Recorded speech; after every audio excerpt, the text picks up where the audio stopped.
Happiness, toujours au plus proche de vous. Bonsoir à toutes, bonsoir à tous, vous êtes sur Happiness, il est 19h. Happiness, votre radio locale.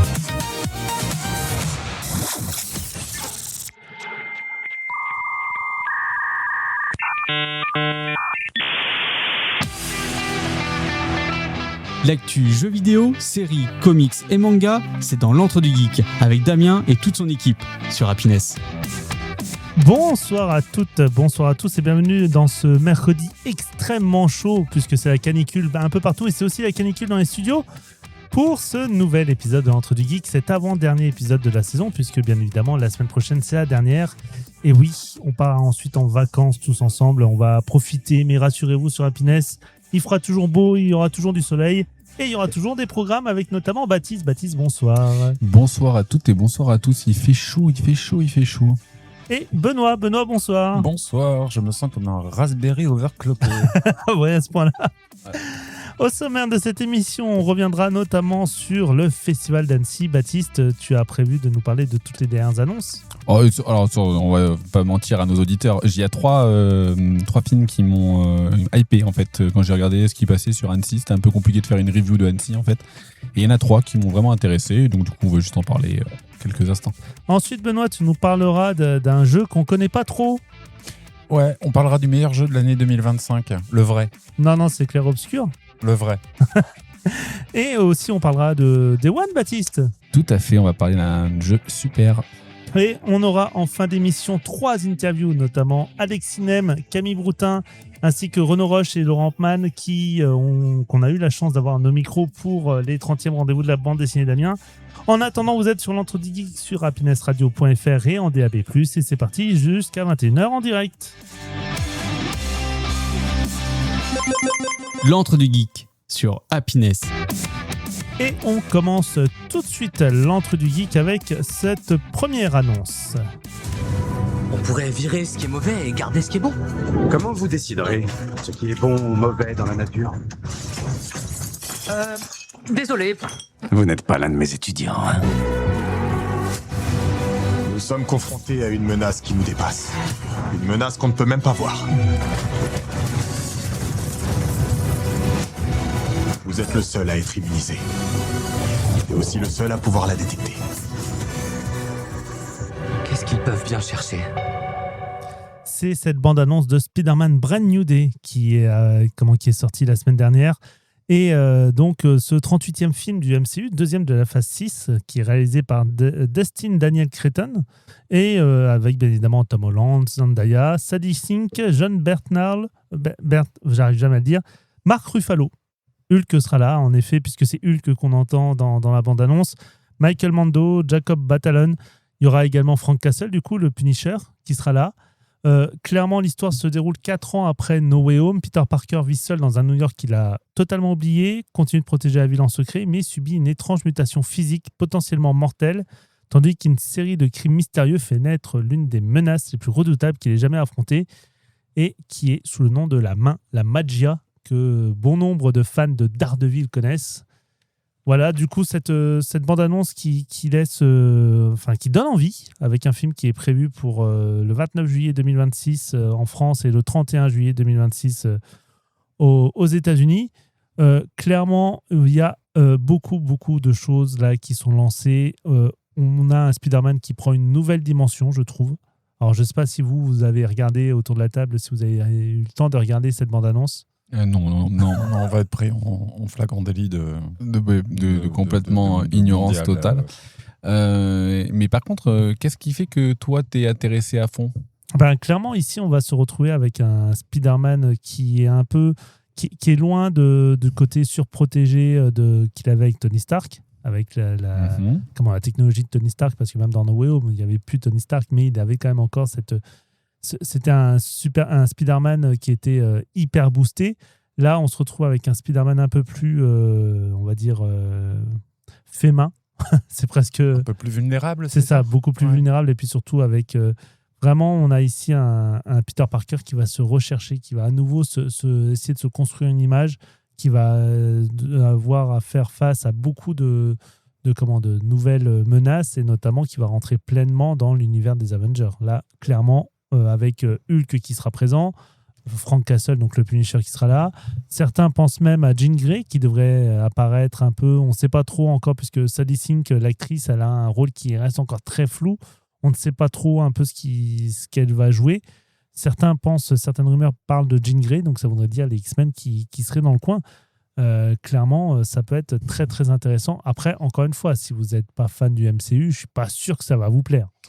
Après Stranger Things, elle va enchaîner le Marvel Universe, cette actrice-là. Je pense que ça, tu sais, une fois que tu as commencé à mettre un pied dedans, D'accord. Il y en a plein. Elle se prête bien, Jean Grey, remarque. Mais c'est pas pour une énième fois encore un Spider-Man qu'on va essayer d'aller explorer.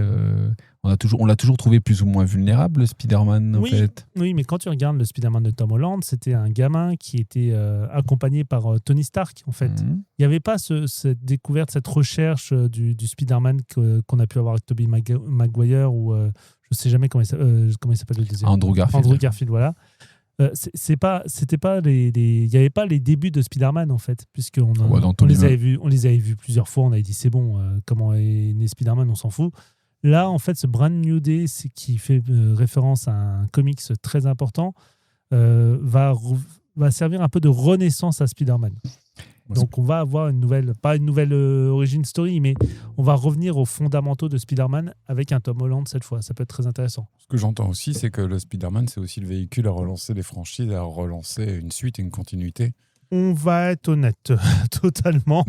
Mais du coup, en fait, toi, tu aimerais que tout tes dérivés de comics soient adaptés? Non, pas tous. Non, parce qu'il y en a qui sont totalement mauvais. En tête, là, comme ça, je sais pas, Batman et Deadpool qui est totalement nul.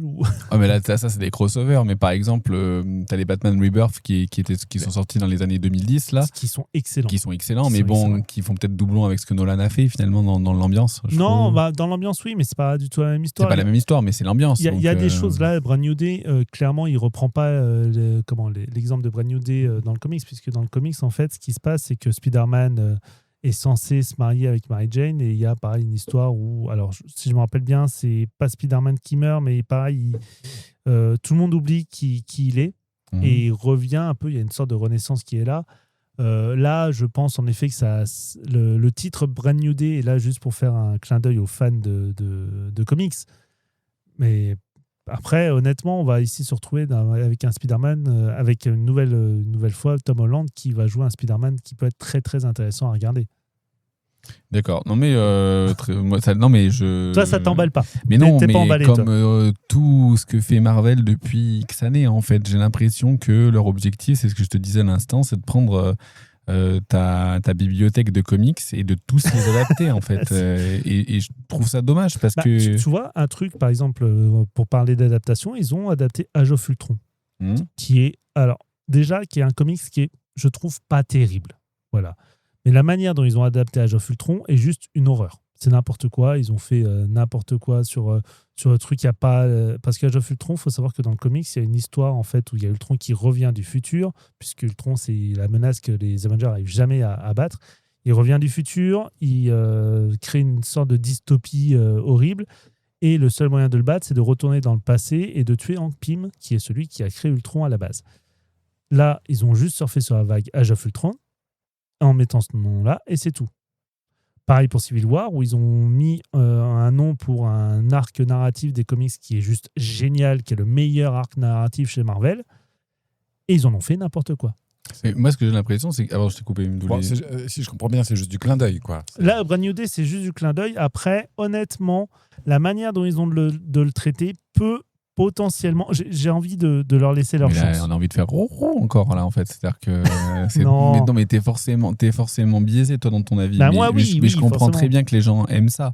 Par contre, ce qui m'embête énormément, c'est qu'on est dans des super productions avec des millions et des millions. Donc, aujourd'hui, on commence à dire on va pas faire ça parce qu'on n'a pas assez pour faire ça, on va faire ça. Mais en fait, eux, ils n'arrêtent pas de continuer. Alors, si jamais ils ne veulent pas l'adapter en film, ils l'adaptent en série. Ils font une série une mini-série. Parce que tu as l'impression qu'ils ont envie de tout faire avec cette idée qu'ils veulent plaire aux fans de comics général, mais pas aux fans de Spider-Man, là. Tu vois ? C'est-à-dire qu'en gros, ils veulent, si l'adaptation de Spider-Man était géniale, ça serait fait pour ceux qui sont fans de Spider-Man, mais qui ne sont pas forcément fans de Hulk ou des autres, quoi, tu vois. Et j'ai l'impression qu'à chaque fois, quand ils partent là-dessus, les studios, ils partent sur alors le côté grand public où il faut faire du boom-boom pour que les gens viennent voir, mais surtout, c'est que ce soit Spider-Man, Iron Man, Captain America, c'est toujours un film de super-héros. C'est pas un film de Captain America, c'est pas un film de Spider-Man, c'est pas un film de... Alors, il y a quelques contre-exemples. Par exemple, Black Panther, c'était génial. Black Panther, oui, il était vraiment bien. Si tu regardes le premier Captain America, pour les Captain America, Iron Man, il y a... Mais à une époque où quoi ? Où finalement, tu te retrouves où on n'avait pas tant de films de super-héros que ça, quoi. C'est ça. Au départ, les Avengers, ils sont pas beaucoup. Toi, Thor, Hulk, Captain America, Iron Man, en gros, ils ont greffé Black Widow et Hawkeye. Hawkeye est dans les premiers, je crois. Oui, mais ils les ont greffés avec les Avengers. On les voit des fois parce qu'ils circulent dans les films, mais finalement, ils sont partis avec quatre grands super-héros. Et là, on se retrouve... mais c'est le principe des comics aussi de super-héros, hein, c'est ça. À présent, Baptiste, on va passer à Annecy. Oui, si tu veux. Vas-y, j'ai envie. Si tu as envie de passer à Annecy, on passe à Annecy. Alors, à Annecy, c'est le grand festival qui a lieu depuis les années 1960, avec un rythme annuel depuis 1997. Donc, chaque mois de juin, dans cette ville savoyarde que l'on aime bien, qu'on appelle la Venise de Savoie, on accueille des milliers de passionnés autour de ce côté cinéma, avec pas mal de choses sur le film d'animation, notamment, puisque c'est un peu son credo. Juste pour vous donner le palmarès des dernières années, 2025, c'était Arco, dont on avait parlé dans l'entre du geek, qui avait remporté. Très bien. Je parle de long métrage, parce qu'ils ont aussi le cristal de court métrage, mais ça, je crois que tu es bien plus spécialiste que moi sur la question. Ma vie de courgette en 2016, Fantastic Mr. Fox en 2010, Kirikou la petite sorcière en 99, Porco Rosso en 93. Enfin, c'est des titres quand même qui doivent parler à nos auditeurs. Et comme je l'ai dit en intro tout à l'heure, parce que moi je ne mens pas, messieurs dames, j'avais envie de parler de 3 films en fait qui ont été présentés, dont on a vu soit les bandes annonces, soit le film en direct, notamment Les Mignons qui sortait aujourd'hui. D'ailleurs, et dont on a beaucoup parlé la semaine dernière, Minions and Monsters, toujours réalisé par Pierre Coffin et Brian Lynch. C'est un 3e opus dédié aux Mignons, le 7e fils de la franchise Moi Moche et Méchant, qui plonge les spectateurs cette fois-ci dans le Hollywood des années 1920. Et l'intrigue suit James, Henry et Ed, 3 mignons travaillant dans l'industrie cinématographique qui décident de produire leur propre film de monstres en parcourant le monde à la recherche de créatures. Véritable ode au début du 7e art, le long métrage multiplie les clins d'œil à Méliès, aux Frères Lumière ou encore à Buster Keaton, Charlie Chaplin. Bon, en fait, ça va être vraiment du clin d'œil comme on a l'habitude de l'avoir avec les Mignons. Et en plus, pour les cinéphiles, en tout cas des cinéphiles un petit peu avertis, voilà, c'est pas non plus très technique, mais ça sera toujours sympa de voir ce qu'ils peuvent faire. Avec toujours Pierre Coffin aux voix des Mignons, qui fait des voix même, je crois, j'ai appris ça dans la chronique en italien, en japonais. Bon, les Mignons, ils font que des trucs comme ça, mais ils font banana, mais ils font aussi, il le fait en italien, il le fait en japonais. Et on a un casting vocal assez sympa. Dans la version anglaise, c'est Christophe Waltz qui intervient. C'est Alexandre Astier, Camille Cotin dans la version française, par exemple, qu'on va voir. Ouais, et je crois qu'il y a la rumeur d'un George Lucas qui ferait un caméo vocal c'est vrai aux USA. Trop bien ça. Et l'idée que George Lucas passe banana me fait beaucoup rire. Ouais, ça a l'air top. Mais en fait, c'est la super production, Les Mignons, mais par contre, ça reste toujours comment dire, quelque chose qui marche en fait finalement. Moi, je vais certainement aller le voir avec mon gosse. Bon, il y a aussi Toy Story 5 qui sort, donc il va falloir qu'on fasse un choix en ce moment. Le deuxième qui m'a un petit peu hypé, c'est Rock Trooper.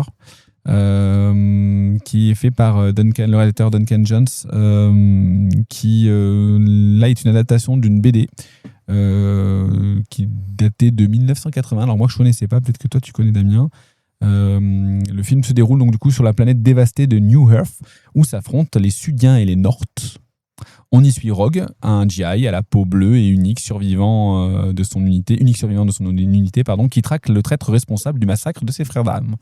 Rogue n'est pas le seul dans sa quête, il transporte des biochips, des puces stockant les personnalités des 3 camarades tombés au combat, intégrés dans son fusil, dans son sac à dos et dans son casque. Techniquement novateur, le projet utilise un moteur Unreal Engine 5, alors ça va vous parler pour les geeks d'entre vous, moi je suis absolument pas machine, pour obtenir un rendu photoréaliste mais stylisé, réalisé sans recours à l'IA générative. Le film dure à peu près 2 heures et va être porté par des voix comme Hayley Atwell, l'agent Carter dans Marvel, et Sean Bean, qu'on connaît comme Boromir, le vrai monde réel de la réalité véritable de Boromir. Donc moi, c'est surtout la technique, le côté photoréaliste, mais alors c'est pas du cel shading, mais c'est un peu une espèce d'image un peu particulière. C'est un peu comme le film d'animation, Les Seigneurs des Anneaux ou pas? Ah non, pas du tout. Le Seigneur des Anneaux, c'est un manga. C'est un animé, quoi. Oui, mais ils ont fait un truc comme ça où ils avaient pris en vue réelle, ils avaient dessiné par-dessus. C'est la rotoscopie. Oui, c'est la rotoscopie. Mais là, c'est pas.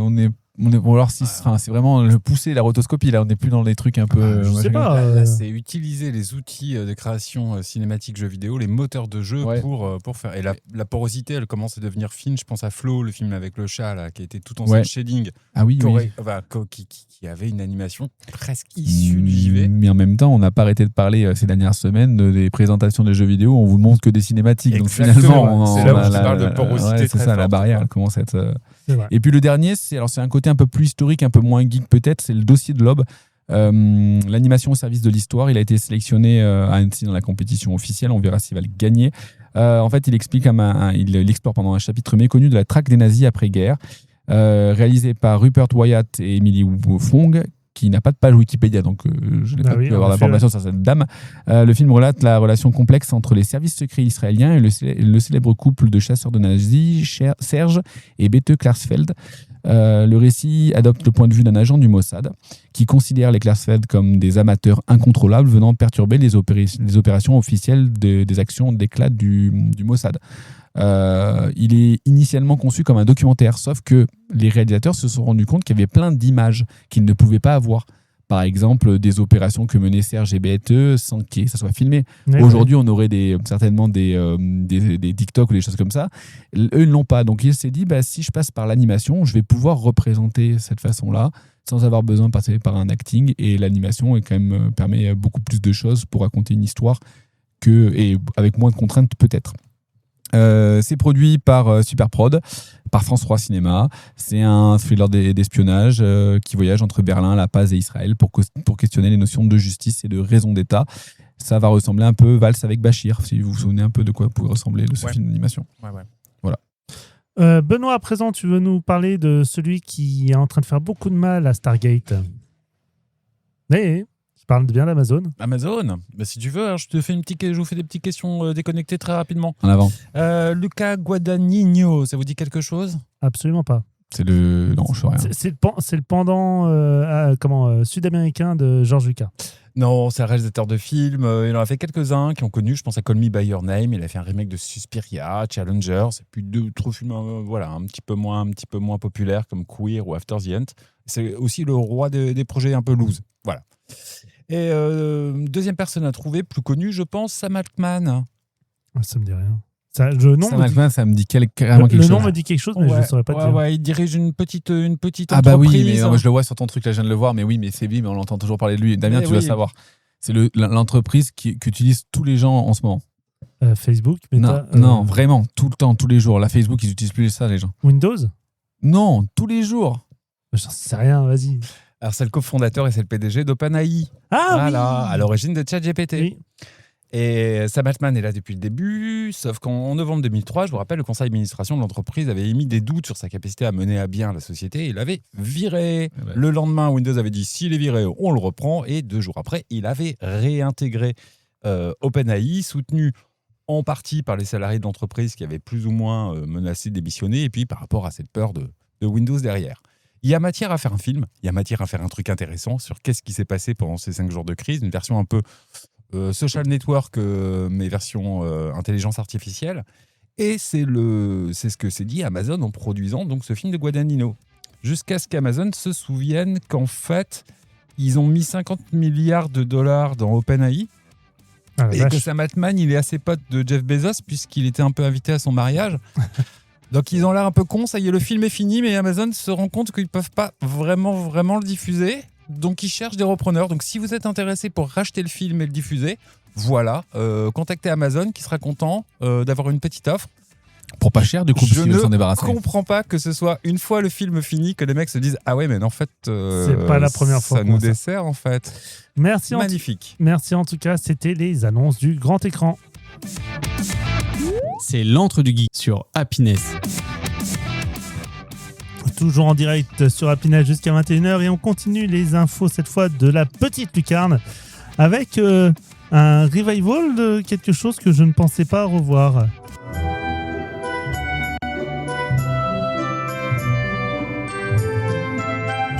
Ouais, la semaine dernière, on parlait Ghibli, on parlait live action en se disant que ça pouvait pas arriver. Eh bien, si, ça va arriver. Kiki, la petite sorcière, va se retrouver en série avec de vrais acteurs, mais, nuance, c'est pas l'adaptation tant que ça du dessin animé. Réalisé par Miyazaki, qui était sorti au Japon en 89, en France en 2004. Fallait être patient quand même à l'époque. Puisqu'en fait, Kiki, c'est l'adaptation d'un livre d'Aiko Kadono, j'avoue, j'ai pas lu.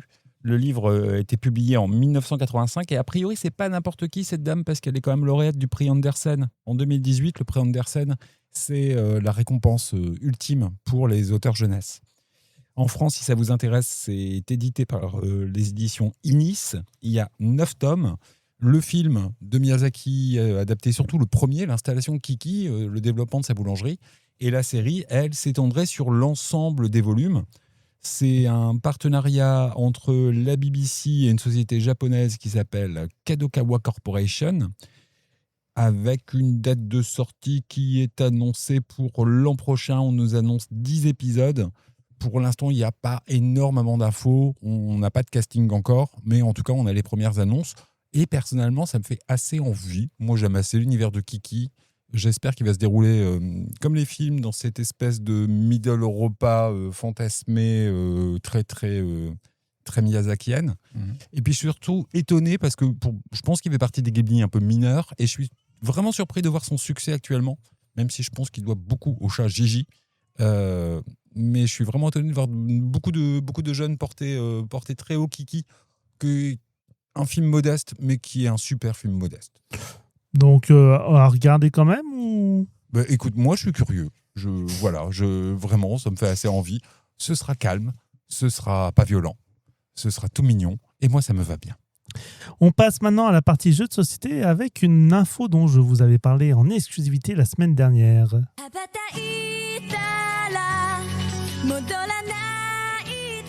Vous aurez bien évidemment reconnu Naruto Shippuden.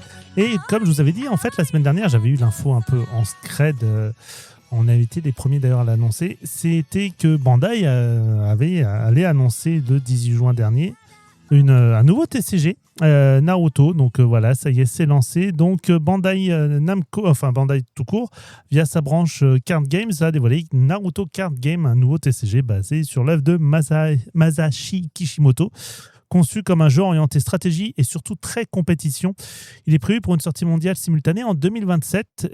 Donc ça y est, c'est lancé. On n'a pas vraiment de visuel sur les cartes. La seule carte qu'on a vue, c'est une carte chakra qui semble être une carte ressource. Certaines rumeurs parlent d'un jeu qui serait assez proche du TCG One Piece qui marche énormément, avec cette fois une nouvelle franchise. Clairement, il y aura des annonces qui vont être faites le 29 juillet prochain, puisqu'à partir du 30 juillet, à la GenCon d'Indianapolis, on pourra tester le jeu. Donc autant vous dire que les gens vont se précipiter pour avoir notamment les goodies comme un sac à dos, un sticker, un ticket pour acheter un Playmate officiel et surtout la carte promo Chakra qui sera dispo sur les stands. Il y a clairement un lancement commercial mondial qui est prévu du coup pour 2027. Donc attendez-vous à ce que dans tous les stands à partir du 30 juillet, dans toutes les grandes conventions, on voit ce Naruto Card Game. Je pense que notamment à Essen, on aura la chance d'y jouer. On avait pu tester à Essen, je me rappelle, Rift Band en avant-première. On avait pu tester aussi, comment il s'appelait, même s'il était déjà sorti, le TCG Gundam. Là, on va voir ce que ça va donner. Clairement, ça sonne la fin pour Naruto Mythos qui avait été lancé en Europe. Puisque Bandai a la force de frappe bien plus conséquente que Naruto Mythos. Rappelons quand même que ce TCG en fait n'est pas le premier du genre, puisque Bandai avait essayé de lancer un jeu qui qui avait existé entre 2006 et 2013, mais qui avait été arrêté faute de joueurs. Après, je pense qu'en 2006, la hype des TCG n'était pas la même. Puisque non, il y a trop de TCG là maintenant. Maintenant, il y a beaucoup trop de TCG. À voir ce que ça va donner. On ne sait jamais. Il y a trop de TCG et Pokémon et Magic restent toujours devant. Pokémon Magic reste devant. Après, on a quand même Yu-Gi-Oh qui fait son truc. Oui, non, mais c'est l'historique. Lorcana qui est en perte de vitesse. Mais qui est en perte de vitesse totale. Oui. Je ne parle même pas des autres comme Altered qui s'est fait arrêter. Star Wars Unlimited qui est en train de perdre de la vitesse. Par contre, One Piece est en train de gagner vraiment. Oui, mais c'est phénomène de mode aussi certainement lié à la série, lié au manga. C'est ça. Donc je pense que le Naruto potentiellement pourrait... Moi, je pense que c'est... En fait, je pense qu'il devrait pas faire un système de jeu de cartes à collectionner, mais faire un jeu quitte à le faire payer 100 boules. Et ensuite, dedans, tu as toutes les cartes et tu crées toi-même tes decks comme ça. Je pense que ça, c'est plus simple. Sauf que ça ne marche pas, puisqu'en fait, dans le monde de la compétition, c'est toujours le même souci. Et c'est un problème, moi, que je déplore avec le monde du TCG en général. C'est que les joueurs ne créent pas leurs decks, en fait. Les joueurs copient les decks des grands joueurs. Et c'est tout ce qu'ils font, en fait. Alors, je sais que je vais me faire taper dessus par beaucoup de fans de TCG, mais voilà, le joueur de TCG n'a pas de personnalité, il ne fait que copier.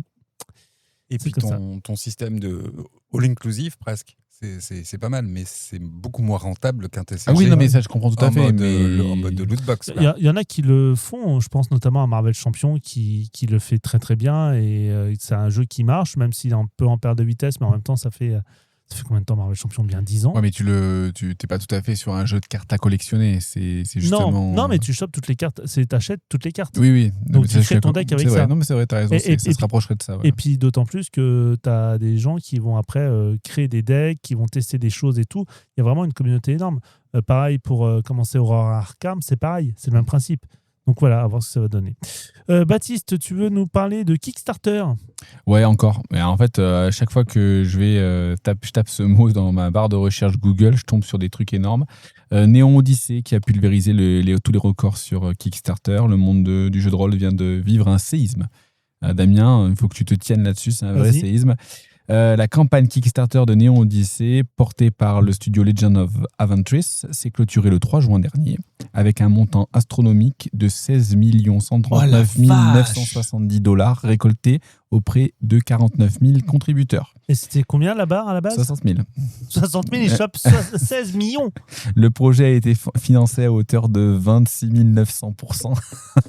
Pas mal. Redéfinissant les limites du financement participatif dans l'industrie ludique.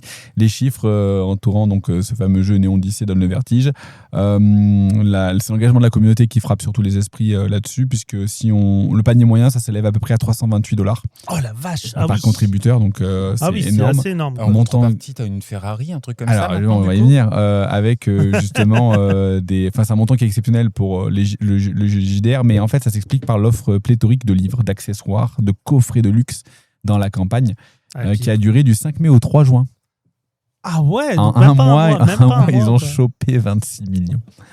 Pardon. Tu vois, Stargate, c'est jouable. Hein. Ouais, honnêtement, c'est jouable. Hein. Ouais, c'est jouable. 556 000 $ par jour, donc du coup, c'est énorme. Attends, t'es en train de dire qu'ils ont fait l'équivalent d'un Kickstarter par jour? Oui. Donc en fait, il lançait un jeu par jour, ça passait. C'est un bon Kickstarter. Ouais, parce très bon Kickstarter. À la base, c'est 60 000. À la base, c'est 60 000 qu'ils demandent. Hein. Donc 50 000 par jour, waouh! Ils ont fait 10 fois ce qu'ils attendaient par jour, en fait. En fait, ça sort pas du néant parce que Legend of Aventress, c'est un acteur qui est pas forcément inconnu. Le groupe, il s'est fait surtout connaître via l'Actual Play. En fait, des parties JDR qui sont filmées et diffusées en ligne et qui créent donc du coup des liens émotionnels forts. Et donc les gens, en fait, ils ont une communauté qui est très forte, qui est très soudée et qui déjà est déjà acquise à la cause de ce qu'on propose. Leur précédent projet, The Crooked Moon, donc qui était dans un univers folk horror, avait déjà levé 4 millions de $ en 2023.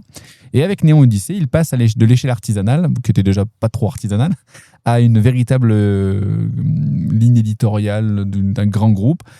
C'est pas un simple supplément à Néon Odyssey, c'est vraiment 1400 pages compatibles avec les règles de Donjons et Dragons. C'est ce qui fait aussi son succès. Oui, c'est-à-dire que les gens, ils ont juste à jouer à Donjons et Dragons, mais dans un univers un peu différent. Et 3 ouvrages majeurs qui sont dédiés à la création de personnages, au décor des campagnes, aux menaces, et après tout un tas de systèmes à avancer, du contenu additionnel.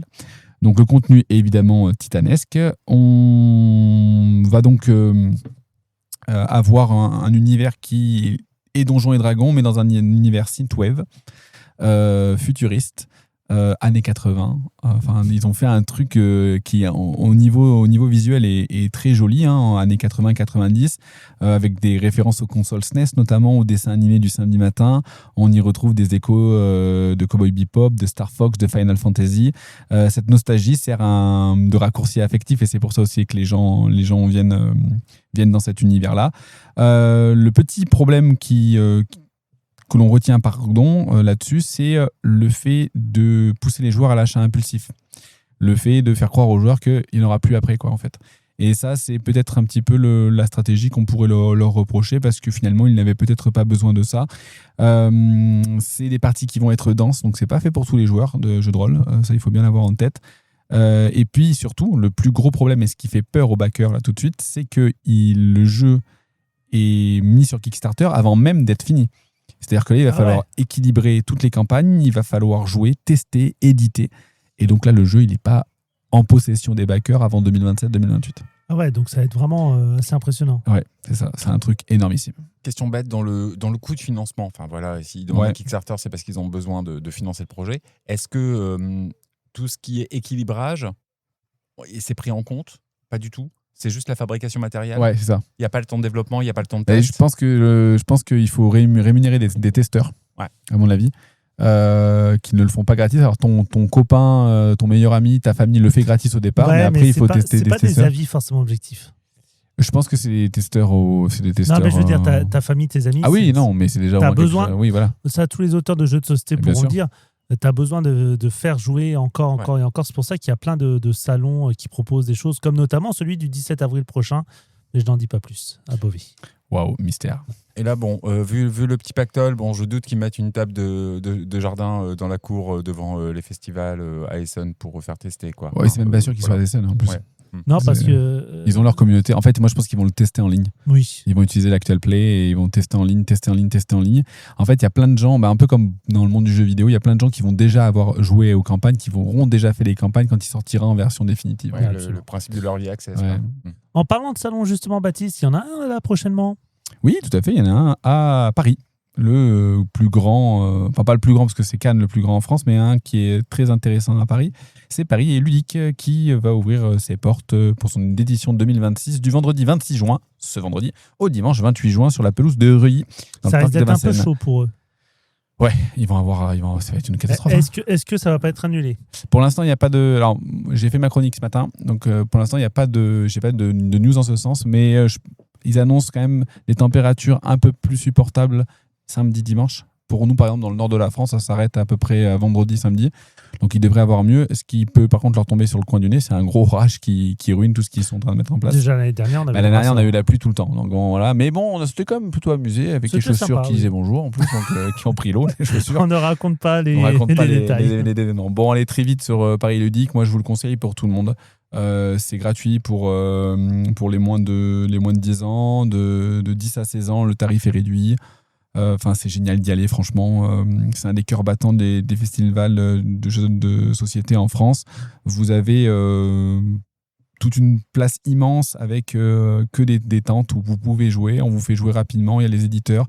C'est Essen en plus familial pour moi. C'est vrai que c'est très familial. Et on peut jouer avec n'importe qui. On a rencontré des gens. On rencontre aussi beaucoup de prototypes. Là, cette année, il y a encore 36 prototypes qui ont été sélectionnés pour être présentés au public. Donc ça, c'est super cool aussi de pouvoir mettre en avant des créateurs qui veulent montrer leur jeu avec un prix, parce que Paris Ludique donne un prix aux meilleurs prototypes, avec catégorie famille, catégorie initié et catégorie expert. Donc ils font comme Cannes, ils font comme Essen, mais pour les prototypes. Et puis après, c'est du classique. Vous allez avoir tous les grands éditeurs français qui vont vous présenter leurs dernières pépites. Aussi des jeux qui sont sortis depuis très longtemps, mais qui font toujours l'unanimité. Compétition de tournoi, Seven Wonders, Azul, Hit, Harmonies, les aventuriers du rail, là il va y avoir du tournoi, donc vous pouvez y aller si vous avez envie de le faire. C'est dans une des plus grandes métropoles d'Europe, donc il y aura forcément du monde. Le petit point, moi, négatif que je donne, c'est justement, tu parlais de canicule, l'endroit où ils sont, c'est tout bétonné, enfin c'est un espèce de truc goudronné. Ils sont pas dans le parc en lui-même. Je pense que c'est pour des raisons de sécurité, parce que s'il y a au vent ou quoi que ce soit, ils peuvent pas rester dans le parc avec les arbres. Mais c'est dommage parce que quand il fait chaud, il fait vraiment chaud. C'est ressenti 10 degrés sous de les plus. tentes, c'est assez impressionnant. Alors l'année dernière, on était bien en termes de température, mais il pleuvait, il faisait pas très beau. Il y a 2 ans, c'est vrai qu'il avait fait chaud. Il avait fait super chaud. Bon, cette année, on ne pourra pas y aller, on n'a pas eu les accrèdes. Mais bon. C'est pas grave, il faut quand même y aller. Il faut dire à nos amis de jeux de société qu'il faut aller là-bas parce que c'est. Oui, c'est quand même allez-y, cool. et puis dites que c'est grâce à Piness Radio et à l'Entre du Geek Exactement. que vous y êtes. Exactement. Tout à fait. À présent, Baptiste, on va aller plus en détail sur un jeu notamment. Est-ce que tu l'aurais pas acheté, comme le disait Benoît tout à l'heure, Day One? Waouh. Là, ça commence à sortir des vannes géniales. C'est pas beau de dénoncer. Effectivement, Day One ou Devan, ou, alors j'en reviendrai tout à l'heure, mais un nom un peu particulier. Qu'est-ce que vous diriez si on faisait un mash-up? Alors attention, je ne parle pas d'une espèce de blues pseudo-mélodique et nostalgique qui vise à mélanger Boulevard of Broken Dreams de Green Day et Wonderwall de Oasis. Une sorte d'œuvre qui est née de 2 parents merveilleux, mais qui ne sera jamais à la hauteur des originaux, finissant par décevoir les amoureux des uns et les fans des autres. On dirait une définition de ma vie. Non, moi, dans ma chronique, on ne commet pas ça. Dans ma chronique, on s'inspire pour créer. Alors, que diriez-vous si l'on prenait le meilleur des aventuriers du rail, de King Domino et de Cascadia pour pondre un jeu innovant et rafraîchissant? Ah ouais. Donc Day One, que j'ai eu, pas Day One, mais que j'ai eu quand même entre les mains, dans une langue que je ne connais pas, malgré mes longues et visiblement infructueuses recherches sur l'internet, comme dirait ma mère, est un jeu de société de conquête de territoire et de course tactique sorti au début de l'année 2026, mais qu'on avait vu à Essen. On avait voulu le tester, mais on s'était fait carotter 2 places par une bande de teutons très bruyants, d'abord, puis après par une bande de Français bien de chez nous, mais encore bruyants aussi, et comme quoi le ludophile est toujours très bruyant. Nous, on avait pu le tester avec Sabrina. Oui, parce que toi, tu es arrivé un peu en avance, et c'est pour ça que tu as pu le tester. Alors, il est conçu par le duo d'auteurs Johannes Goupy, Faraway, Auricalc, Johan Levé, Chronologique, Temple Code. Day One s'est rapidement imposé comme une référence majeure du segment initié familial plus, en fait, grâce à une alliance réussie entre simplicité mécanique et une profondeur stratégique réelle. L'un des premiers points frappants de Day One, c'est une édition qui est soignée, que l'on pourrait décrire comme irréprochable, je pense. Space Cowboy ne nous prend pas pour des pigeons avec une direction artistique de haute volée. Le jeu propose une expérience tactile et visuelle de premier plan. Les illustrations de Arthur Pilorget, j'écorche son nom, dont c'est la première incursion dans le monde du jeu de société, livrent un univers sauvage, coloré, mystérieux, qui donne une identité assez forte au jeu, que j'aime bien. C'est assez pastel, donc ça c'est assez cool. L'ergonomie, la boîte contient des plateaux personnels à double couche. Prends ça, Terraforming Mars, qui facilite le maintien des jetons et des cartes pendant la partie, la qualité des composants qui sont tout en dur, en bois, donc ça c'est super cool. Et enfin, le côté écologique, parce qu'on n'a pas de sachet en plastique, on est encore une fois que sur du bois, tout est fait pour le rangement, donc ça c'est plutôt une très bonne chose. C'est un jeu qui est conçu pour des parties d'environ 40 minutes. L'objectif est simple, être le premier à poser ses 8 camps sur la carte tout en maximisant son score via des objectifs et des ressources. À son tour, le joueur n'a que 2 choix, entre 2 actions, ce qui devrait être facile pour toi Damien du coup. Merci. Prendre des cartes dans la rivière. Le joueur doit prendre 2 cartes adjacentes parmi les 6 proposées dans une rivière.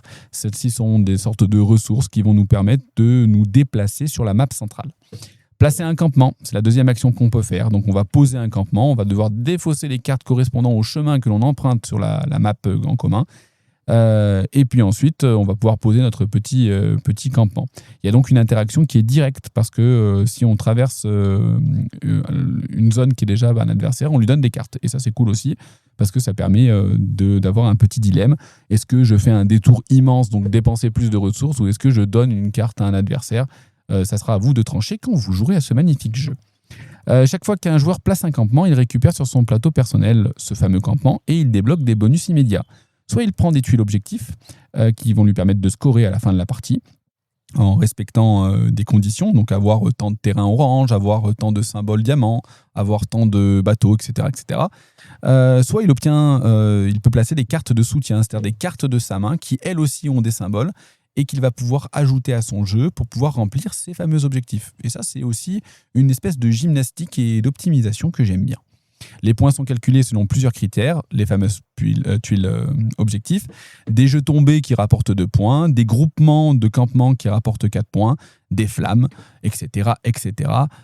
Le jeu semble briller de 3 à 4 joueurs. On a pu tester à 3 joueurs avec Laura et c'est plutôt cool. À 2 joueurs, c'est sympa, ça fait un vrai duel. Un peu plus vicelard, un peu plus stratégique, parce que bien sûr, dès que vous vous faites avoir par votre adversaire, vous perdez énormément de temps et vous pouvez vous faire bloquer très rapidement.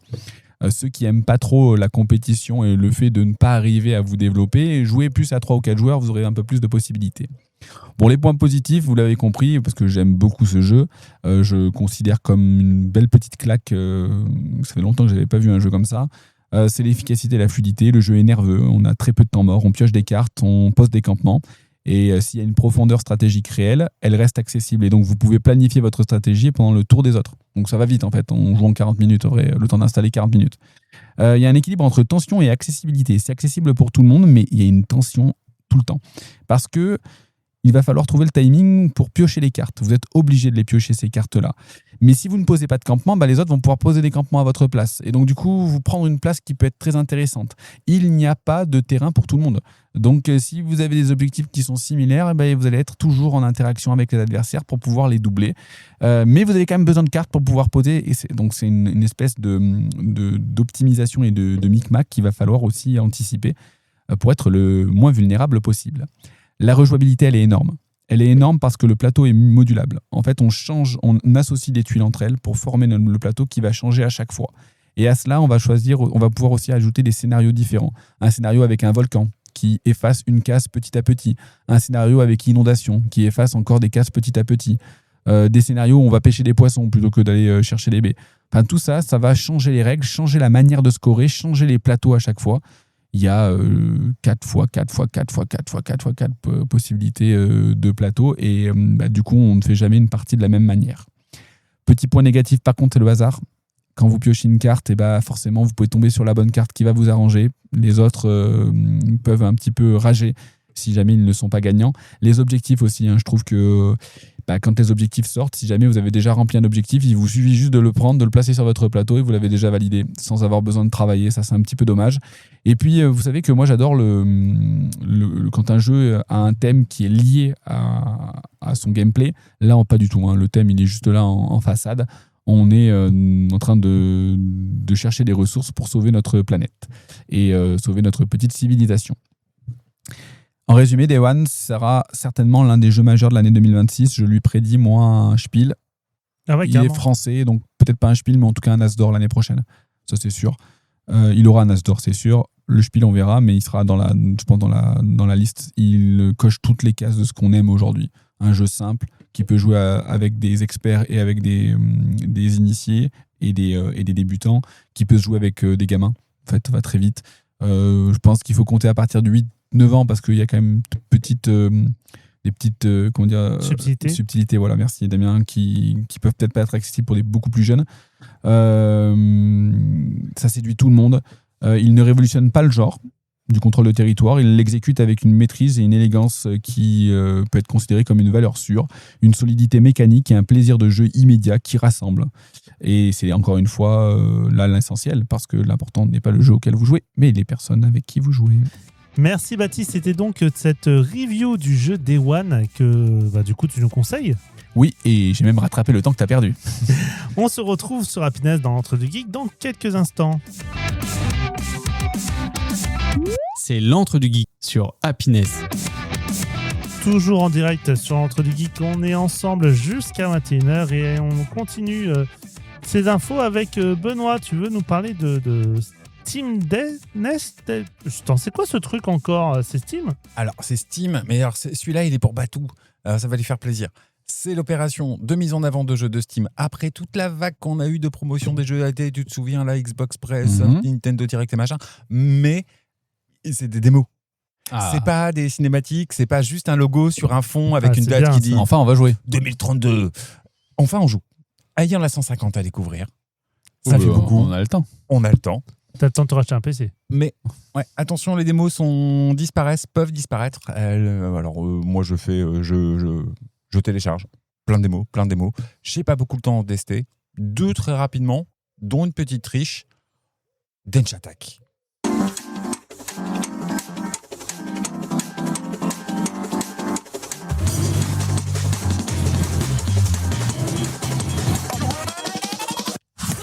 Voilà, tout est dit dans la bande son. Densha Attack, je triche un peu, j'en avais parlé. Il est disponible effectivement sur Steam, mais on va aussi le retrouver sur console, sur Switch. C'est vif, c'est nerveux, c'est pop. C'est un jeu plus ou moins de skate où vous allez pouvoir diriger votre véhicule, vous pouvez aller faire des glissades, vous allez pouvoir faire des loopings, si ce n'est que le skate en fait est un train. Et que vous allez diriger à pleine balle, à pleine vitesse, en appuyant au bon moment, en faisant des figures. Horta, si tu m'entends, ramène ta Switch 2 pour la semaine prochaine, qu'on fasse des parties en direct. Ça envoie, c'est nerveux, on peut c'est faire ça sévère. C'est sur Switch 2 ? Ouais, et je crois que les démos est téléchargeable également sur Switch. Testez Densha Attack, vraiment, c'est une petite pépite. Ouais, clairement, pour la semaine prochaine, j'ai la mienne. Vas-y, on va se faire ça.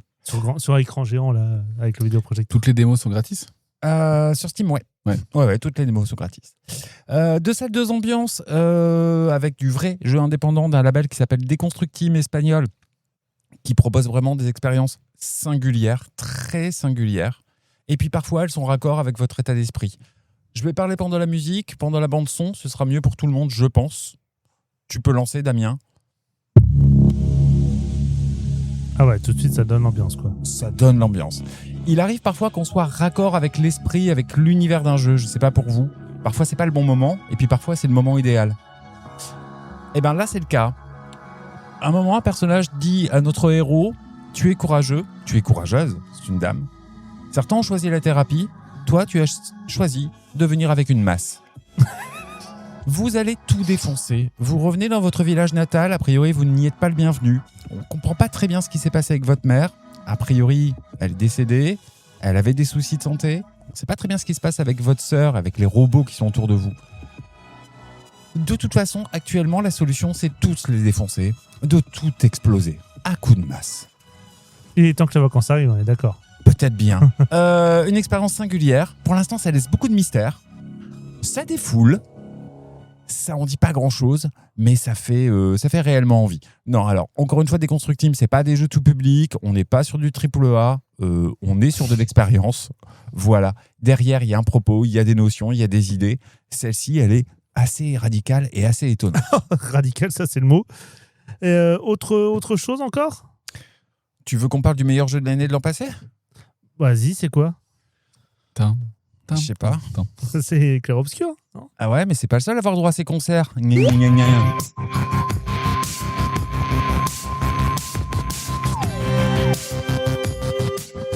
Hades 2 en concert, je rêvais de pouvoir y aller, il n'y aura qu'un seul et unique concert, pas de tournée comme Clair Obscur, ce sera en plus au Royal Festival Hall à Londres. Autant vous dire, j'avais laissé tomber pour ce qui s'appelle la balade des profondeurs.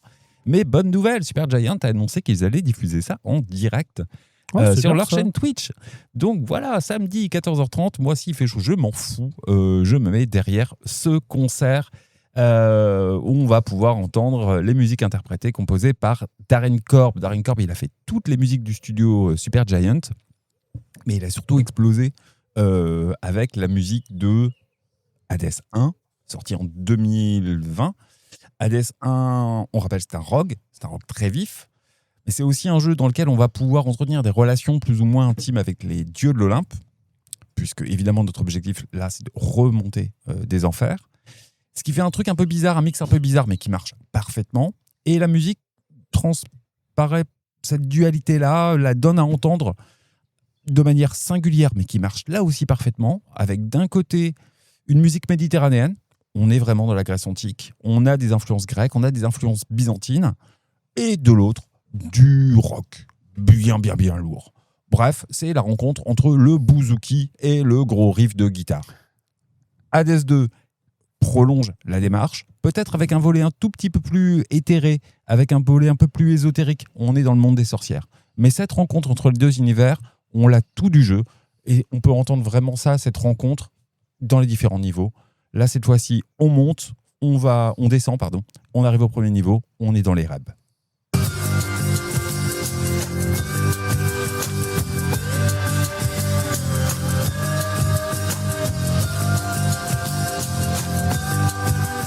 Ça fait musique de film. Je verrais bien ça sur un film de genre Tarantino, un truc comme ça. Ça peut coller, ouais. La vraie différence avec Hades 1, c'est que clairement, je pense que Darren Korb a eu un petit peu plus de moyens cette fois. Et il a pu aller un tout petit peu plus loin dans les ambitions. Alors,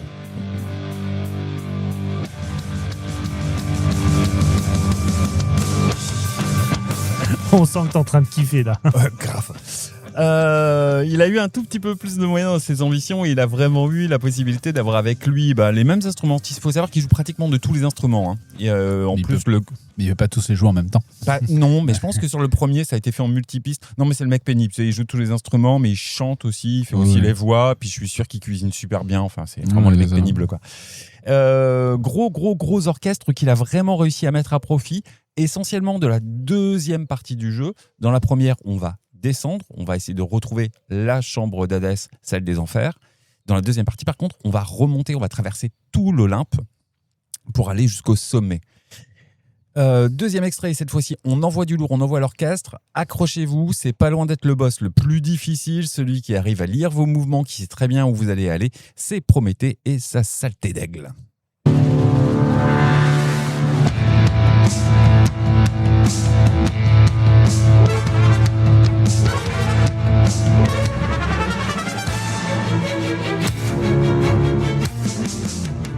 En fait, là, clairement, tu peux raconter tellement d'histoires sur cette musique. Ah ouais. C'est dingue.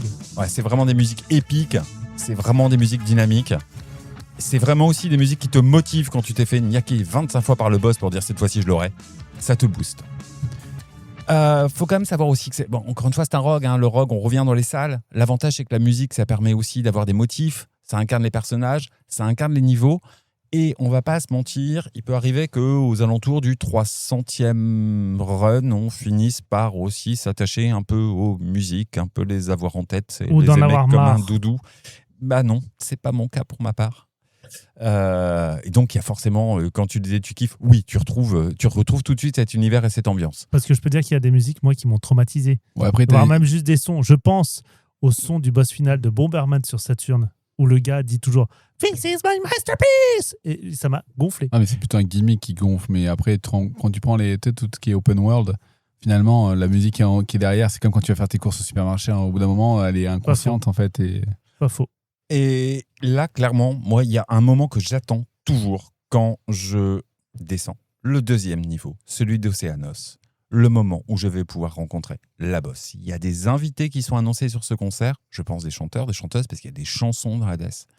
Et j'espère de tout mon cœur croiser le meilleur boss de l'univers. Celle qui a réussi à attirer Ulysse, la sirène, Scylla, avec ses acolytes.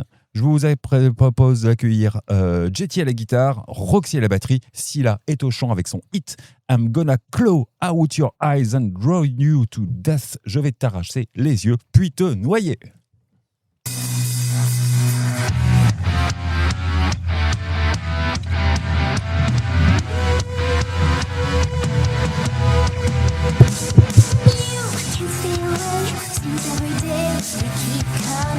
Alors, le mec, il a carrément même le badge sur son truc. C'est Ah dingue. non, mais j'ai vu des fausses affiches de Scylla. Il y a une communauté de fans qui fait traîner ça. C'est fantastique. Je suis pas le seul à la kiffer sévère. Donc, c'était ce live de Hades qui est du coup sur Twitch samedi, 14h30. 14h30 heure française. Merci en tout cas pour ces premières annonces du monde du jeu vidéo. Happiness, toujours au plus proche de vous. Vous êtes toujours dans l'Entre deux Geeks sur Happiness. Il est 20h. Happiness, votre radio locale. L'Entre du Geek sur Happiness. On est ensemble jusqu'à 21h et malgré la chaleur, on est là et on est toujours fidèle au poste. Et il est temps à présent de passer à... On continue d'ailleurs le monde du jeu vidéo avec malheureusement des mauvaises nouvelles, Benoît. Ouais, et on continue encore dans la musique velue. On a appris récemment, mardi, le décès de Robert Bobby Prince à l'âge de 81 ans. Il est surtout connu pour avoir travaillé avec un gros studio de jeux vidéo dans les années 90, c'est ID Software. Il avait bossé sur la série Commander Keen, et puis les premiers jeux de tir, Catacomb 3D et Wolfenstein 3D. Mais s'il est surtout connu, c'est pour une musique de jeux vidéo.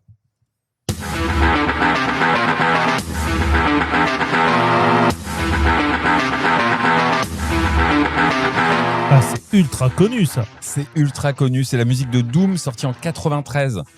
Ce qui est assez rigolo, c'est qu'à la base, il était plutôt parti sur une musique un peu jazzy d'accompagnement. Voilà. Et un Pour de Doom. deux. Hein, pour Doom. Ouais. Enfin, un truc ambiance, quoi. Doom, Pour c'est quand même créer le truc vraiment. ultra burné. pour créer de l'univers, quoi. Le truc jazzy. Ah, j'imagine. Et puis John Romero, qui est un des deux créateurs du jeu, lui a envoyé une petite cassette, parce qu'on parle de cassette, et sur cette cassette, il y avait des morceaux d'Alice in Chains, de Pantera et de Metallica. Ah oui. Et entre nous d'ailleurs, si on réécoute le morceau qui est le premier niveau de Doom, si on le compare à un certain hit de Metallica, il y a une petite ressemblance.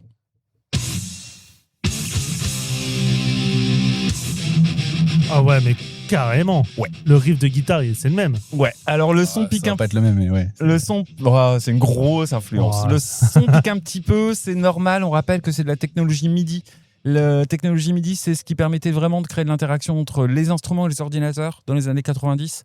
C'est la première fois que ça communiquait ensemble et surtout avec peu de place et peu de stockage. On rappelle que Doom, c'était quand même diffusé sur disquette. Donc pas de, oui. pas voilà le Metallica au joli son, pas possible de le mettre ailleurs. Depuis, il a eu sa considération. Il faut quand même savoir que la musique de Doom est entrée à la bibliothèque du Congrès américain. Ah oui. Ouais. Carrément. Là où on conserve, je cite, les trésors audio dignes d'être préservés pour l'éternité. Ce qui est quand même super intéressant, si on se souvient, c'est que fin des années 80, début des années 90, s'il y a vraiment un truc de pestiféré, ce qu'on retrouve dans les Stranger Things incarnés, c'est les ados qui vont faire du jeu de rôle, les ados qui vont jouer aux jeux vidéo sur leur PC, ou les ados qui écoutent du métal. Et finalement, ce type-là, c'était un peu l'incarnation d'une rencontre de cette sous-culture, subculture, aujourd'hui bien présente, aujourd'hui reconnue, mais qui à l'époque n'était pas si reluisante. Moi, je le remercie.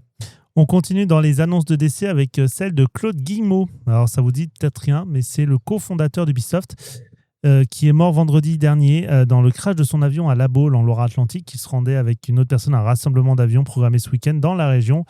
Et malheureusement, il est décédé dans un accident à l'âge de 69 ans. Alors, pour resituer un peu le personnage, Claude Guillemot est né en 1956 et il fait partie des 5 frères Guillemot avec Yves, Michel, Gérard et Christian qui ont fondé le célèbre studio Ubisoft en 1986 à Corentoir dans le Morbihan. Donc au sein du groupe, il occupait des fonctions de directeur général délégué chargé des opérations et siégeait au conseil d'administration. Il présidait également Guillemot Corporation, la holding familiale qui fabrique des accessoires gaming et audio sous la marque de Thrustmaster. Et oui. Sous sa direction, du coup, Guillemot Corporation a développé ses activités internationales, notamment en Europe, au Canada, en Asie, etc. Pour Ubisoft, en fait, comme l'a annoncé l'entreprise, Ubisoft a appris avec une profonde tristesse le décès de Claude Guillemot, cofondateur du groupe et président de Guillemot Corporation. Dans un accident, nos pensées vont à la famille et à ses proches dans cette épreuve. La société a précisé qu'aucune déclaration ne serait faite pour le moment. Donc la famille, bien évidemment, est toujours à la tête de Ubisoft, puisque c'est Claude, le frère c'est Yves, le frère de Claude, qui est toujours le PDG. Autant dire que ça arrive dans un moment où Ubisoft, c'est un peu la galère. C'est un peu compliqué. Est-ce que je pense que malheureusement ça aura une incidence quoi qu'il arrive? Est-ce que ça aura une incidence assez puissante pour potentiellement faire trembler le géant breton? Je sais pas. Alors lui était vu comme le plus habile négociateur en fait de la famille. Blague à part, il s'est occupé de Thrustmaster, ça vient entre autres de sa passion de l'aviation. Voilà, vraiment tout ce qui était joystick, tout ce qui était accessoire pour compléter sur les PC de pilotage. Je suis pas sûr qu'il y ait une grosse influence, même si les frères sont encore à la barre. Faut savoir que c'est vraiment une dynastie, parce que les frères sont aussi en train de caser leurs enfants derrière. C'est un truc familial, ça c'est clair. Voilà, mais je pense qu'aujourd'hui ça se gère plus avec Tencent dans les droits vendus que familialement en interne. Ils n'avaient pas besoin de ça pour être dans la galère. Non, mais donc, voilà, c'est juste une galère de plus qui arrive dans une entreprise, en effet, qui est déjà pas mal dans la galère. À présent, des news au sujet d'un jeu que tous les têtes blondes vont vouloir acheter très rapidement. Les têtes brunes aussi. Ouais, on va être prudent. Demain, GTA 6 ouvre ses préventes. Donc tout le monde est un peu foufou. Première question, combien que ça va coûter? Combien que ça va coûter? Les rumeurs les plus folles, on s'attendait à ce que ça dépasse les 100 €. En fait, je vais être très très franc. J'étais tombé sur des infos qui se révèlent très très approximatives. Donc, ce sera dévoilé demain. Aujourd'hui, on connaît juste le prix américain qui est de 79 $. Ouais, tu vois, 80 balles, j'avais dit. Donc, on serait à 80 balles, mais on n'est pas à 90 balles, on n'est pas à 100 balles. qui étaient un peu les rumeurs annoncées. Bon, je pense que c'était exagéré, ça. Je pense en fait que l'idée, c'est d'annoncer 100 balles pour que le 80 balles passe sans problème. Rappelons quand même que les premiers GTA, ça se vendait 50-60 euros. Ouais, mais est-ce que les 80 balles, dans le monde aujourd'hui du jeu vidéo, c'est un vol? Quand la Nintendo a annoncé ses jeux à 80 balles sur Nintendo Switch 2, la communauté a râlé. C'est pas la même envergure, ouais, mais quand même, un jeu, généralement, c'est 60. Alors, Assassin's Creed, le dernier, il est sorti à combien? 60, 70. Voilà, tu parles, c'est bon. Ouais, mais sauf que ça grimpe de plus en plus, comme je le disais, à la base. Enfin, je parle pas, bien évidemment, des jeux Neo Geo qui, à l'époque, coûtaient un SMIC. Mais quand je me rappelle les premiers jeux que j'achetais sur Mega Drive ou autre, c'était, allez, on va dire, une cinquantaine d'euros, l'équivalent d'une cinquantaine d'euros. Pendant très longtemps, ça restait à peu près une cinquantaine d'euros. C'est monté à 60, ensuite c'est passé à 70, ensuite c'est passé à 80. On n'en est pas loin là des 100 euros. La barre des 100 euros, elle arrive. Hein. Ouais, on pensait, c'est vraiment Nintendo qui l'an passé avait vraiment surpris en atteignant les 80 euros sur les jeux Switch 2. D'autant plus que les jeux Nintendo, eux, n'ont pas de baisse. Hein. Ouais, clairement. Et c'est pas des jeux en promo, c'est jamais des jeux qui vont finir par diminuer. Parfois, éventuellement, des maths, mais c'est quand même rare. On se demandait si Rockstar allait franchir le seuil symbolique des 100. C'est pas le cas. Entre guillemets, ils n'en ont pas besoin. Non. Voilà. Par contre, la vraie annonce, et pour moi la plus surprenante, c'est que vous pouvez l'acheter en boîte, ça fera joli dans la bibliothèque, mais ce sera vide. Ce sera juste un coupon. Ça, c'est nul. Pas de pressage. Je trouve ça nul. Pas de pressage, uniquement du téléchargement. Ah, mais du coup, le jeu, tu ne le possèdes pas. Et je me souviens déjà que lorsqu'ils avaient sorti Red Dead Redemption 2, ils avaient ouvert pour télécharger en amont, étant donné la masse de data à importer chez toi. Ça va être pareil. Hein. Là, ça va être pareil. Va falloir faire de la place dans la machine. Hein. Va falloir du stockage et va falloir du très très bon débit. Je ne ferai pas de blague sur les débits Internet aujourd'hui. Va falloir racheter un disque dur. Ouais. Et ça va être du lourd. Et puis, tu ne le possèdes pas. S'il y a un changement, si Rockstar décide de couper, il n'y a plus rien. C'est toujours le souci maintenant. Déjà, on a le souci avec Steam, puisqu'on se rappelle encore de la news qu'on avait donnée il y a quelques mois de ce père qui avait demandé s'il pouvait mettre son compte Steam en héritage à sa fille, et Steam lui avait dit non, c'est pas à toi, c'est à nous. Là, en fait, on a de plus en plus ce souci. On a combien de serveurs de jeux ont été coupés parce que l'éditeur a dit non, il n'y a plus assez de monde, on coupe le serveur. Pourquoi il donne pas les codes à sa fille? Oui, non, je suis d'accord, c'est ce qui va se passer. Mais en tant que tel, en fait, l'idée, c'est que quand tu achètes le jeu, tu achètes juste un droit d'exploitation. Tu n'achètes pas le jeu en lui-même. Bien sûr, mais c'est là où encore, je reprends mon Sonic sur Mega Drive que mes parents m'ont acheté en 92. Il est à moi. Je peux le mettre dans la console. Il fonctionne. Mais c'est comme la VOD. Mais la VOD, tu loues pour 2 jours, 3 jours ou parfois un mois. En fait. Oui, mais une VOD à 80 balles. Non, mais tu payes quand même tu payes le prix d'un ciné pour l'avoir 48 heures. Quoi. Enfin... Après, voilà. Ouais. Nintendo ayant aussi pressé de Panther. J'ai complètement oublié le nom chez eux, là, de système de tickets, mais pareil, l'idée de vendre des boîtes vides avec des codes de téléchargement, je trouve ça quand même assez... Ils pourraient vendre directement le disque dur. Oui. Ils vendraient directement le disque dur avec le jeu dedans, tu le branches. Mais je pense qu'on va y arriver à ça. Après, Nintendo, j'ai eu peur, moi, quand j'ai acheté Pocopia, puisque sur Pocopia, c'est marqué sur la boîte que tu n'as pas le jeu entier, c'est un code de téléchargement. Et quand j'ai reçu le truc, je me suis dit, sérieux, encore un code. Et je vois quand même la cartouche dedans. C'est juste que, en fait, la cartouche n'étant pas assez grosse pour contenir tout le matos, tu es obligé de télécharger. Et puis, je vais faire un petit pas de côté très corporate, mais les jeux uniquement en téléchargement, c'est pas super pratique pour les prêter dans les médiathèques. Oui. Non, mais c'est ça. J'annonce que la médiathèque ne prêtera pas le dernier GTA puisque c'est uniquement un code de téléchargement à usage unique. Donc, malheureusement, ça ne sera pas possible si ça n'existe pas en physique. Mais après, le souci étant, encore une fois, c'est que les gens vont se jeter sur ce GTA. Ça va être le Game of the Year de 2026. Voilà, ça va être... je trouve ça dommage parce qu'il va juste surclasser tout le monde parce qu'il est à la mode. Et c'est tout. Ça va être tous les gamins de 12-13 ans qui vont y jouer, alors que normalement, c'est interdit de moins de 18 quand même. Je rappelle aux parents qui nous écoutent, n'achetez pas GTA 6 à votre enfant, à votre collégien. Clairement, c'est pas une bonne idée. Je vous le dis en tant que gamer, ne le faites pas. Non, clairement, Baptiste, on peut pas. Là, tu me vois être en train de parler, alors que je te rappelle qu'on est à la radio et les gens ne me voient pas faire la moue. Je trouve juste qu'il faut pas être naïf et qu'il faut pas non plus... Nous, on a joué à Vice City, San Andreas, alors qu'on n'avait pas 18 ans. Oui, Et comme je l'ai déjà dit, je l'ai déjà dit, ça n'a pas fait de nous des criminels, ça n'a pas fait de nous des gens. On s'est saisi de cette œuvre-là comme on se saisirait d'un Tarantino, comme on se saisirait d'un film ou d'une série un peu trash.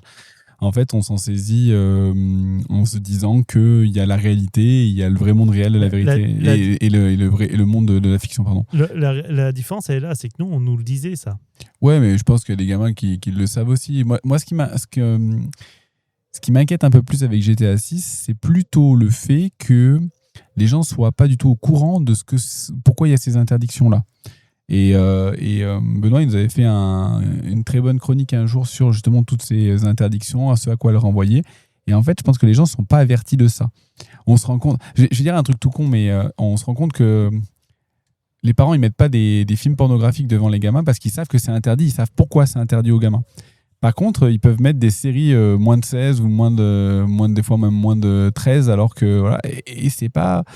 Et parce que ça leur pose pas tout de suite le côté de l'interdiction. C'est pareil pour les jeux, c'est pareil pour les pays des jeux vidéo. Ouais, voilà, exactement. Et pourtant, il y a maintenant une iconographie qui est assez précise. Oui, mais est-ce que tu la regardes? Est-ce que tu vois? Est-ce que c'est clair? Alors moi, je la regarde, je la connais, mais c'est vrai que peut-être qu'on aurait besoin de faire un peu plus de pédagogie auprès des parents pour leur dire voilà, attention, votre enfant achète ça. Après, on a bon nombre de témoignages de vendeurs de jeux vidéo qui disent que ils ont déjà vu des gamins de 10 ans se ramener avec le dernier GTA à la caisse et dire aux parents non mais vous êtes sûr que vous voulez acheter ça à votre gamin parce que c'est quand même ultra violent et tout, et les parents qui renvoient comment j'ai envie de dire pour donner une métaphore de rugby, renvoient le vendeur dans C22 en disant non mais ça vous regarde pas, je fais ce que je veux quoi. Ouais, mais je sais bien, mais de toute façon c'est toujours la même chose, le même problème hein. Si c'est les parents qui achètent, c'est comme les cigarettes ou l'alcool hein. Si c'est les parents qui achètent pour que les gamins puissent fumer ou boire, ça reviendra bien même. Et je trouve que c'est un bon message que tu passes, mais par contre, il ne faut pas être naïf avec le fait que... Tu vois, c'est comme la Coupe du Monde de foot. Hein. GTA 6, il sort tous les combien? 5, 6, 7 ans? Non, plus que ça. Plus que ça, là, le dernier, c'est 10 ans. Donc en fait, les gamins, ils ont juste envie, et même il y a des gamins qui ont 20 ans, qui n'ont pas connu encore une sortie de GTA vraiment en vrai. Donc ils veulent l'avoir, en fait. C'est logique. C'est le hype. Ils font monter, et puis voilà. Je te rappelle que depuis sa sortie, le GTA 5 est dans le top 10 des jeux les plus vendus de l'année, depuis 12 ans. Voilà, donc voilà, c'est ça, en fait. Une autre info, Benoît. Ouais, du coup, si tu achètes pas GTA, tu pourras faire un peu d'économie. Steam Machine, alors c'est quoi cette machine? C'est pour pouvoir jouer à la maison sur des jeux PC, mais avec un PC qui ressemble à une console, mais qui n'est pas un PC. Un peu compliqué, c'est Steam. La grosse inconnue, c'était le prix. Ça y est, on l'a.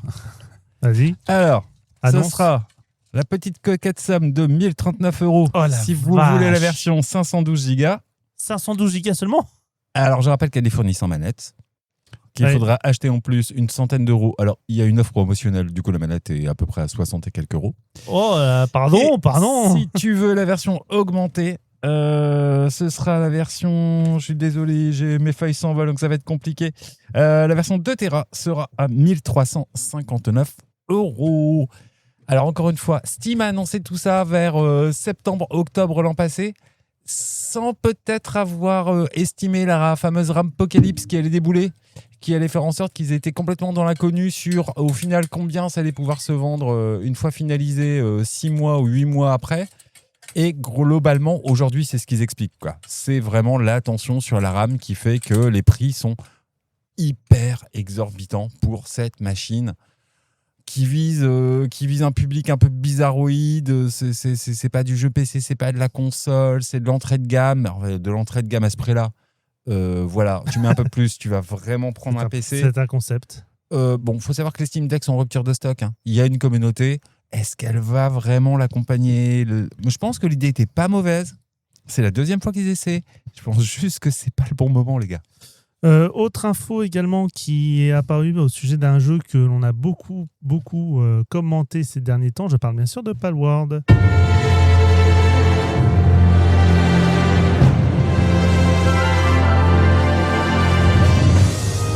Palworld qui se lance pour une sortie officielle de sa version, pas bêta ni alpha, mais sa version 1, la V1 qui démarre le 10 juillet prochain.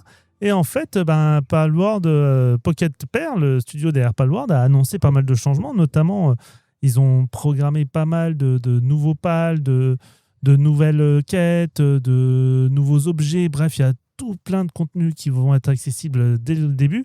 Et en fait, ils invitent très fortement les joueurs à recommencer une partie. Alors, pourquoi recommencer une partie ? Tout simplement parce que le problème, c'est que si tu as déjà tous les pals légendaires, etc., tu vas perdre totalement l'intérêt de refaire les quêtes principales et de refaire... ils disent tout simplement que ça gâcherait l'expérience en étant trop surpuissant. Donc du coup, alors bien évidemment, rien n'est absolument obligatoire puisque Pocket Pair annonce que c'est très fortement conseillé pour éviter les bugs et les incohérences dans l'histoire, mais rien n'est obligatoire. Ils annoncent du coup donc des nouveaux pals, une nouvelle zone, de nouvelles mécaniques de survie, de nouveaux crafts, une nouvelle courbe de progression. Clairement, je vous conseille très fortement de créer une nouvelle sauvegarde. Rien ne nous empêche de... Non, mais voilà, vous n'êtes pas obligé de la supprimer, mais vous pouvez très bien créer une nouvelle sauvegarde. C'est tout à fait possible, afin de vraiment vivre l'expérience Palworld. Parce que clairement, sinon, vous allez perdre là-dessus, et ce serait dommage, je pense, parce que Palworld, ça vaut le coup. Alors, ça vaut pas... Comment dire ? Ça a révolutionné le genre Pokémon. C'est pas non plus... Je reste quand même... je sais pas trop si je préfère Pokémon à Palworld. Mais bon. Ça vaut le coup de recommencer ? Oui, je pense que ça vaut le coup de recommencer, D'accord. clairement. Ça peut être intéressant et je vous le conseille. On se retrouve dans quelques instants pour la suite de l'émission. C'est l'antre du geek sur Happiness. On est de retour sur Happiness jusqu'à 21h et on continue les infos avec cette fois le monde du manga qui a aussi ses infos et avec un manga qui reprend après une très très longue attente.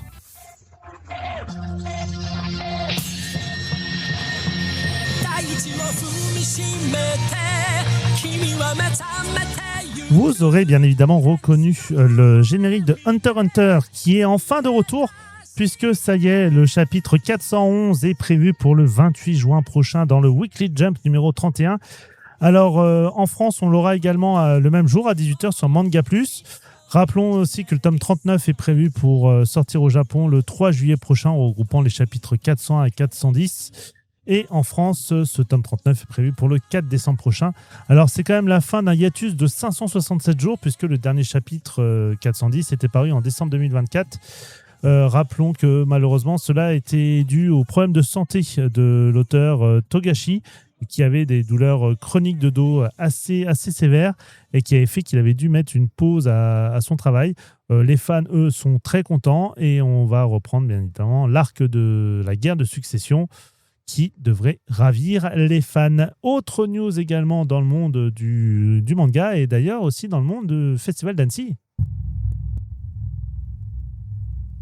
どうして俺が何したって言うんですかなんで俺だけいつも辛いんですか Full Night, qui est annoncé comme un animé, une espèce de dystopie et thriller de science-fiction. Donc le synopsis est très simple. Dans un futur lointain, une épaisse couche de nuages enveloppe la Terre, bloquant les rayons du soleil. Pour survivre, l'humanité se développe une technologie permettant aux humains de se transformer en plantes. Toshiro Kamiya, un jeune homme rêvant de devenir musicien, se porte volontaire pour cette transformation afin de subvenir aux besoins de sa mère malade. Il acquiert alors la capacité de communiquer avec les plantes et part en quête de végétaux pour aider ses proches. C'est réalisé par Atsushi Yokawa et on a une date de sortie qui est prévue pour 2026, pas de date précise pour le moment. Autant dire que ça va être un animé que je vous conseille puisque ça me fait un peu penser à plein d'animés comme ça. C'était Le Roi des Ronces aussi, qui est un vieux truc où ça se passe dans un univers post-apocalyptique. Ça peut être très sympa vraiment pour les fans de Japanimation et de dystopie. Benoît, je pense que ça peut te plaire. Ouais, non, j'avais pensé à James et les monstres plantes, mais c'est ma rêve de vieux. Et là, je suis en train de me dire que moi aussi, je me ferais bien arroser, tu vois. Ah ouais, oui, par cette chaleur, ouais. C'est vrai qu'en plus, on va être honnête, on est dans mon jardin. tellement, en fait, il fait chaud, on a décidé de se mettre dans mon jardin et on fait l'entre du geek depuis mon jardin. Mais James et les monstres plantes, mon Dieu. Je crois qu'il n'y a même pas de fin, ce truc-là, à James et les monstres plantes. Ok, chronique la semaine prochaine. À voir. Donc voilà, c'était les infos du monde manga avec Full Night qui va apparaître. et surtout ce retour de Hunter x Hunter. Vraiment, les fans attendaient ça depuis très très longtemps. Et on est content de voir ces mangas qui reviennent sur le devant de la scène. Baptiste, t'as pas l'air ravi? Non, c'est pas. On est encore dans la nostalgie. Et on le dit depuis. Hunter x Hunter, non, c'est pas la nostalgie, c'est juste que ça continue. D'accord, ok. Non, c'est juste qu'il y avait eu un arrêt parce que l'auteur était vraiment malade et du coup il reprend après 567 jours quand même, après plus d'un an. On se retrouve dans quelques instants sur Happiness. C'est l'antre du geek sur Happiness. En direct sur Happiness pour l'entre du geek, on continue l'émission jusqu'à 21h et donc, tout de suite on retrouve Alexis Nem qu'on a eu la chance de rencontrer lors des 30e rendez-vous de la bande dessinée d'Amiens. Ce soir dans l'entre du geek, nous recevons en direct de la Halle Fraissinet et des rendez-vous de la bande dessinée d'Amiens Alexis Nem. Alors Alexis, bonsoir. Bonjour. Vous êtes auteur et dessinateur de bande dessinée. Là aujourd'hui, on va parler de Horrific Land, le bouquin que vous avez fait dans l'univers Mickey. J'imagine que ça doit pas être facile de travailler dans un univers aussi on va dire réglementé, aussi fermé que chez Disney, surtout chez Mickey. Oui, alors il y a deux choses avec Mickey, il y a la latitude, parce qu'effectivement c'est un personnage qui a beaucoup changé, et dans cette collection on pouvait aussi choisir le Mickey qu'on aimait, et moi par exemple c'est le Mickey des années 30, 37 de l'animation. Donc ça c'est une liberté, une fluidité, parce que ce personnage, et même les trois personnages que j'ai utilisés, Dingo, Donald, sont assez mouvants graphiquement. Par contre, oui, il y a une petite rigueur sur ce qu'on peut dire, pas dire, faire, pas faire, mais qui est logique avec une licence qui est aussi prestigieuse. Est-ce que vous pouvez un peu nous expliquer comment ça se passe de travailler pour une licence comme Disney? J'imagine que vous devez avoir beaucoup de contrôle de la part de Disney. Oui, en fait, c'est fluide et pas fluide, c'est-à-dire qu'en même temps, il y avait que deux vérifications, c'est-à-dire validation du projet, du scénario et en amont. Est-ce que le projet est accepté, est-ce que ça passe, et avec évidemment comme chaque projet éditorial on met quelques dessins, un scénario écrit et voilà, donc il y a cette vérification et ça passe ou ça casse, et puis après la vérification de l'album en fin de travail avec quelques petites modifs, des choses qui passent pas. Alors là avec cet album j'ai travaillé avec Lewis Trondheim qui était le scénariste et qui est assez carré sur ce qu'il veut faire et qui est pas du genre à changer d'avis. Donc là, on avait un peu mis du temps à démarrer parce qu'au départ, Disney voulait pas qu'on fasse ce cimetière là qu'on voit en couverture. Et puis à force d'insister et de dire que c'était pas un vrai cimetière, qu'on était sur un parc d'attractions, on a réussi à faire passer l'histoire. Mais oui, il y avait un petit temps d'adaptation, on va dire. Pourquoi avoir choisi de travailler dans le monde horrifique? Parce que Mickey, c'est bien évidemment plein de choses, mais pourquoi avoir décidé d'aller sous cet angle-là horrifique? Oui, alors ça venait au départ de mes références à moi, c'est-à-dire que comme je disais, mon univers préféré de Mickey, moi, c'est l'animation, et l'animation du tout début, en fait, les premières années couleur, les années noir et blanc, et on était parti d'un dessin animé que j'adore, qui s'appelle Lonesome Ghost, qui est un des premiers dessins animés couleur avec ces trois personnages et les fantômes, et Lewis est parti de ce graphisme, de cette idée-là de fantôme pour inventer cette histoire de parc. Alors, vous avez aussi travaillé dans d'autres univers, notamment Jules Verne. Est-ce que vous envisagez à un moment donné de vous lancer dans votre propre univers, de créer quelque chose bien à vous? Ça m'est arrivé, plutôt en jeunesse. Oui, après j'ai des envies. C'est vrai que j'ai aussi des envies d'écriture, ou en tout cas d'avoir des univers un peu propres. Et puis Lewis m'a souvent proposé des choses amusantes, comme j'ai déjà fait un donjon avec lui, j'ai fait un marsupilami avec lui récemment. Donc c'est lui aussi qui me propose des idées, qui m'appelle vers aussi des reprises de licences ou de personnages. Mais oui, je vais essayer de passer à autre chose. J'ai lu également, vous allez me dire si c'est vrai, dans votre bio, que vous dessinez aussi des timbres. Oh, c'est vieux ça. C'est à l'époque où ça marchait. Ça se passait comment? C'est une époque où on travaillait un peu dans tous les domaines avec ma femme dans l'illustration. On avait un agent, on travaillait dans la com, et puis la Poste faisait des concours d'illustrateurs pour les timbres. Donc on avait fait un dossier, j'imagine. Enfin c'est il y a vraiment longtemps. Hein. J'ai découvert un autre monde parce qu'effectivement il y a le monde des dédicaces d'auteurs BD, il y a le monde de la philatélie avec des collectionneurs un peu fous.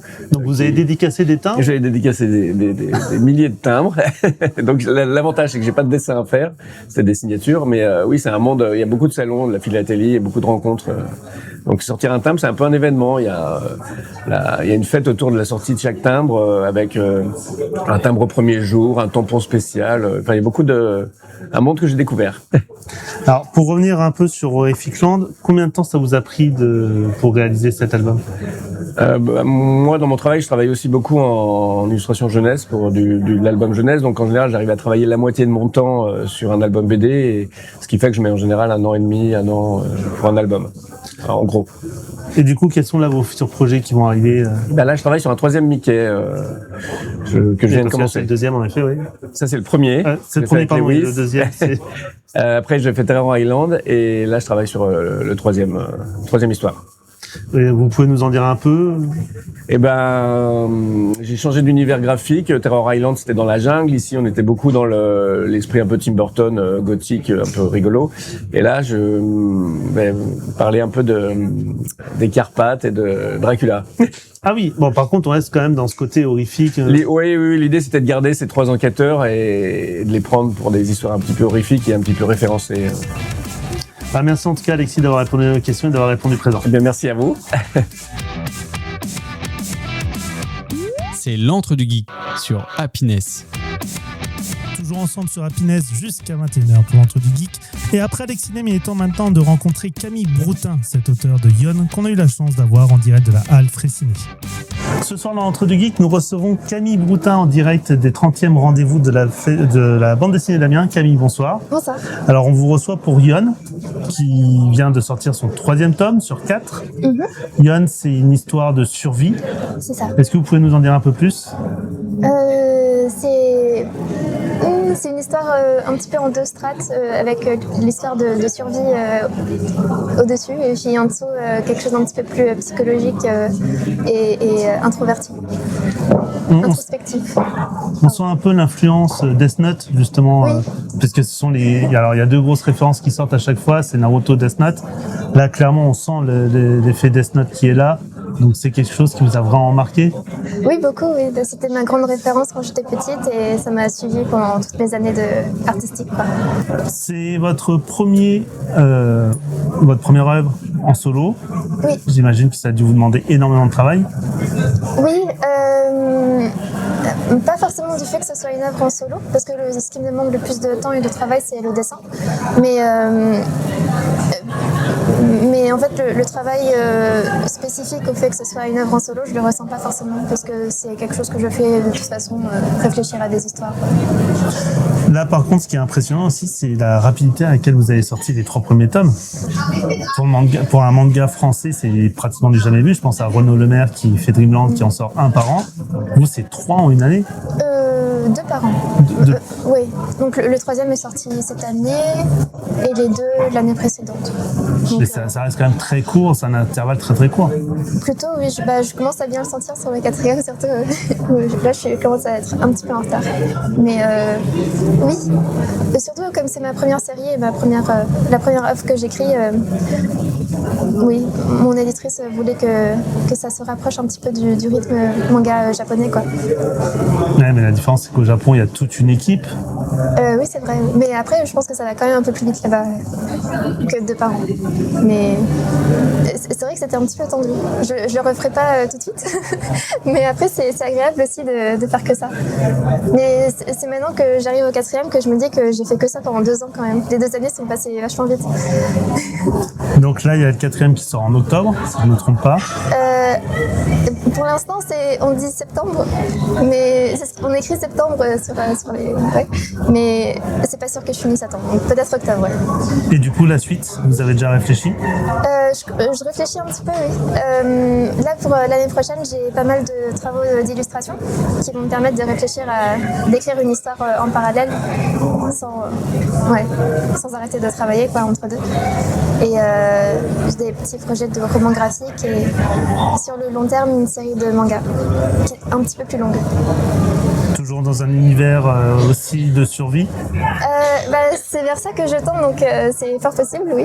Mais j'ai pas encore d'idée j'ai pas encore trouvé mon idée. J'imagine que du coup, vous devez aussi vous inspirer de tout ce qui est Battle Royale ou Sa Majesté des Mouches ou ce genre de choses. Depuis que j'ai fait une histoire de survie, on me parle beaucoup d'histoires de survie que j'ai pas lues et que j'ai envie de lire, mais j'attends d'avoir fini pour m'y mettre, pour pas que ça s'intercroise trop. Et donc Sa Majesté les Mouches, L'école emportée, ce sont des séries que je vais lire bientôt. Mais sinon, pas énormément. Je n'ai pas lu énormément, je pense. Et du coup, ça vous a demandé combien de temps pour faire un tome vraiment en mois, en semaines? C'est 6 mois pour un tome. Et c'est... Ouais. C'est le storyboard, je pense que je mets un ou 2 mois à peu près. Et ensuite les planches, j'essaye que le minimum soit 3 planches par jour. Et là, en fait, comme la pagination augmente à chaque tome, mais que le temps n'augmente pas, ça rétrécit les délais à chaque fois. Ouais, c'est vrai que le tome 1 est beaucoup plus petit que le tome 2 et 3. Ouais, je me rends compte que j'étais pas si mal au niveau timing sur le tome 1, c'était pas trop difficile, mais après plus ça avance et plus c'est compliqué.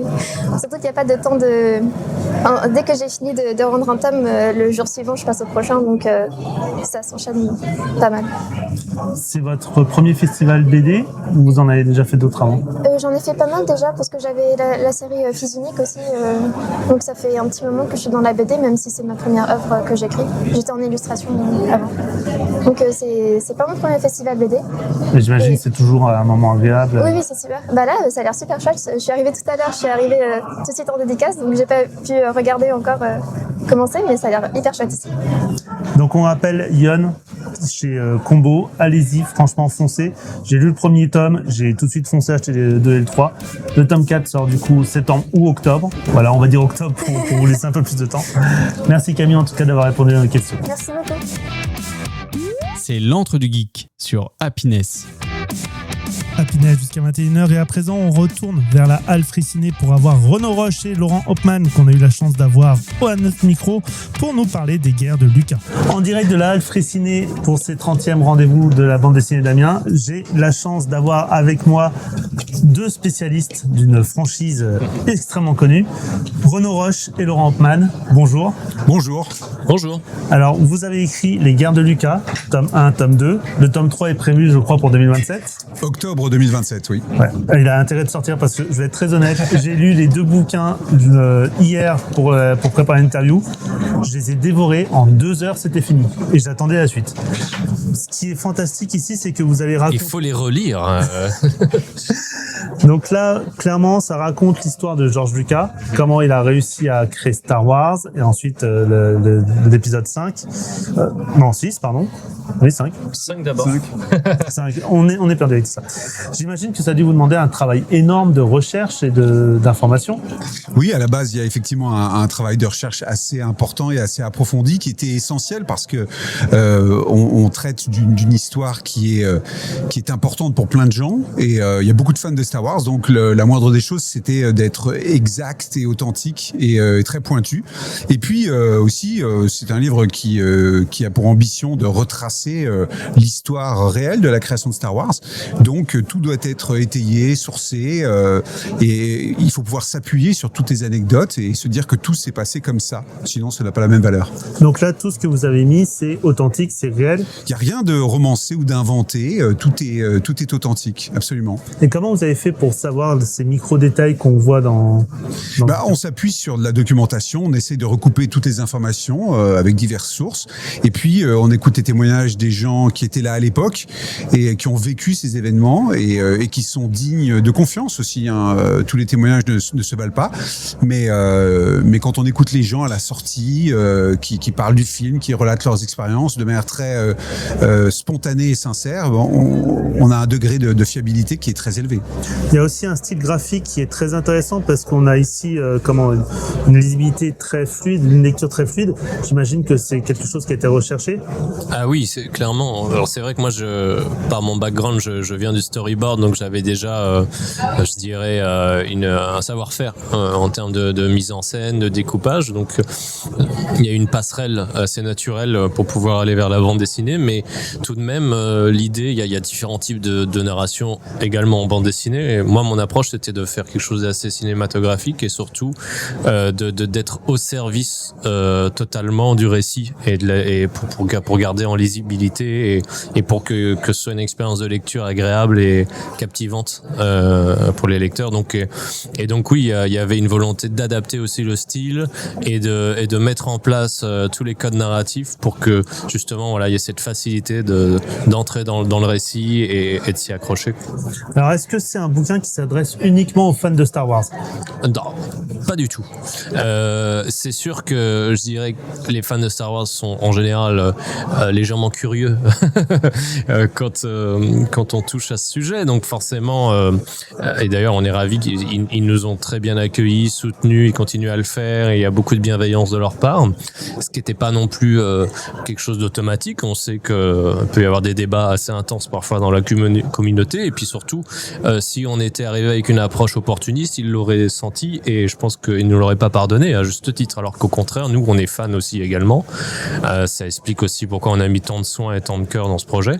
Et voilà, on voulait vraiment faire la chose la plus soignée possible. Ouais. Alors ça se voit que vous êtes fan, je pense, ne serait-ce qu'à la casquette ILM. Est-ce que c'est une casquette officielle ou...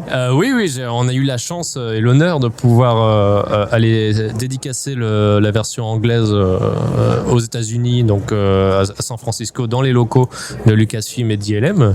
Et on a pu rencontrer pas mal d'artistes à ces occasions et ils ont je dirais c'est très à l'américaine, mais voilà, ils ont leur propre boutique à l'intérieur des studios réservée aux invités et aux employés. Et du coup, là-bas, on peut trouver ce genre de petits accessoires. Voilà. Alors, je vais parler un peu d'actualité avec malheureusement la disparition de Marcia Lucas. J'imagine que pour vous, ça a dû avoir une résonance particulière.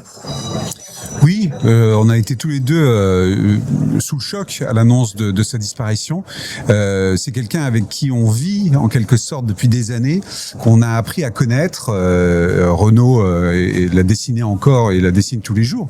Donc c'est très très émouvant et très triste. Ça nous touche un peu comme si on se séparait d'un membre de la famille d'une certaine manière. Donc voilà, c'est une personne qui a compté beaucoup dans l'histoire de Star Wars et dans la vie de George Lucas. Et puis c'est une personnalité très attachante. C'était quelqu'un d'assez extraordinaire et qui a beaucoup compté, beaucoup apporté à Star Wars. Et c'est son histoire notamment qu'on raconte dans le livre. Donc sa disparition a été assez douloureuse, oui. Alors j'avais une question également. Est-ce que George Lucas a lu vos livres? Oui, on sait que le premier il l'a eu. L'artiste français JR lui l'avait amené. On n'était pas au courant de ça. Et donc c'est là qu'il a découvert le livre et il a eu spontanément une réaction très très bienveillante et très très gentille, puisqu'il a souhaité se prendre en photo avec le livre et puis nous faire passer le message qu'il avait beaucoup aimé. Donc c'était un sacré compliment. Donc là, le tome 3 va se passer sur l'épisode 6, j'imagine. Et Indiana Jones aussi, le tournage d'Indiana Jones. Vous allez vous arrêter au 3e tome ou est-ce qu'il y aura d'autres choses par la suite? C'est une trilogie qui s'achèvera donc avec la sortie du tome 3 et qui se conclut avec la sortie du Retour du Jedi, parce qu'il y a vraiment une histoire qui s'arrête à ce moment-là, celle du jeune George Lucas, jeune cinéaste. Voilà, donc il y a une fin logique et une conclusion naturelle à cette trilogie à ce moment-là. Et est-ce que vous avez envisagé de faire ça avec d'autres acteurs connus, enfin réalisateurs connus, notamment Spielberg qu'on voit régulièrement dans les pages des BD? Là, on est vraiment la tête dans le guidon, donc c'est difficile de se projeter trop loin, mais ça sera des réflexions qui viendront prochainement. Oui. Alors j'ai vu également que vous étiez cofondateur de Doman Édition. Doman.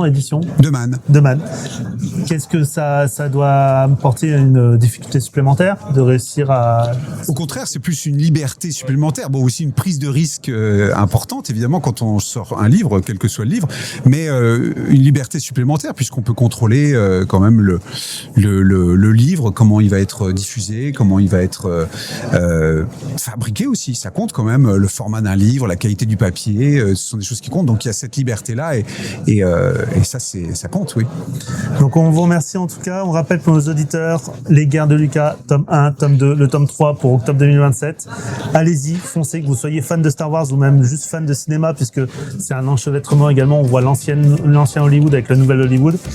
Merci encore d'avoir répondu à nos questions, d'avoir répondu présent. Merci beaucoup. Merci. C'est l'antre du geek.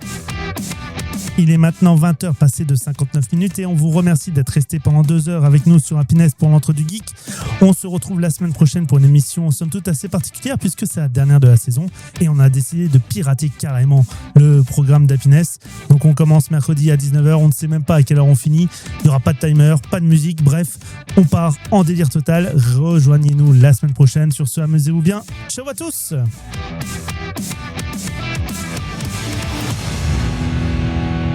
Tous les mercredis, de 19h à 21h, c'est l'Entre du Geek sur Happiness.